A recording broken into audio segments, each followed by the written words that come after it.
Selain itu pemirsa, Gubernur Sumsel Herman Deru resmi melantik Sekretaris Daerah Kabupaten Musi Banyuasin Apriyadi menjadi pejabat Bupati Muba di Gria Agung. Apriyadi diharapkan mampu memberikan pelayanan dan kesejahteraan bagi warga Serasan Sekate ini. Pengambilan sumpah jabatan oleh Gubernur Sumatera Selatan. Pelantikan ini ditandai dengan pembacaan surat keputusan Mendagri, dilanjutkan dengan pengambilan sumpah jabatan dan pelantikan pejabat Musi Banyuasin sekaligus pelantikan pejabat ketua tim penggerak PKK Kabupaten Musi Banyuasin.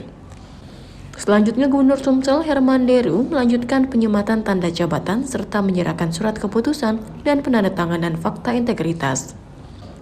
Herman Deru memberikan 3 pesan penting pada pejabat Bupati Muba yang baru dilantik ini. Pertama, Herman Deru mengatakan bahwa PJ adalah pejabat bupati atau kepala daerah yang mengisi kekosongan jabatan. PJ memiliki tanggung jawab yang hampir sama dengan bupati definitif. Kemudian menurutnya, PLH PLT maupun PJ bukan pejabat politik, melainkan pejabat karir sehingga mereka memiliki kewajiban melaporkan hasil kinerjanya kepada gubernur dalam 90 hari atau 3 bulan. Yang ketiga, kata Herman Deru, yang sangat penting ia meminta PJ Bupati Muba segera melakukan transformasi penggunaan listrik warga yang menggunakan listrik dari BUMD Muba, yaitu PT Muba Electric Tower untuk kembali ke PLN. Hal ini tak lain untuk memenuhi tuntutan masyarakat 7 kecamatan di Muba yang pernah mengeluhkan masalah ini langsung kepadanya. Ia juga mengingatkan agar PJ Bupati Muba yang baru dilantik betul-betul memperhatikan angka kemiskinan di Muba yang memberikan kontribusi cukup besar bagi angka kemiskinan di Sumsel. Hal ini pun diamini pejabat Bupati Muba, Apriyadi.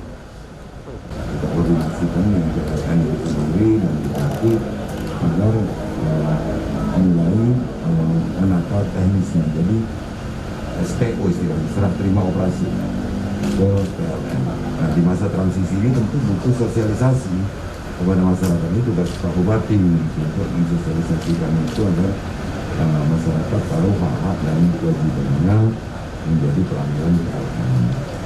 Menjalankan kegiatan-kegiatan program pembangunan untuk mensejahterakan membangun Kabupaten Musi Banyuasin seperti yang sudah disampaikan pesan-pesan moral yang disampaikan oleh Pak Bupati. Ini adalah tugas berat dan tugas ini akan saya ambil bersama dengan semua komponen yang ada di Kabupaten Musi Banyuasin, FKPD, OPD, legislatif, eksekutif dan semua komponen masyarakat. Dari Palembang, Bambang Irawan iNews melaporkan.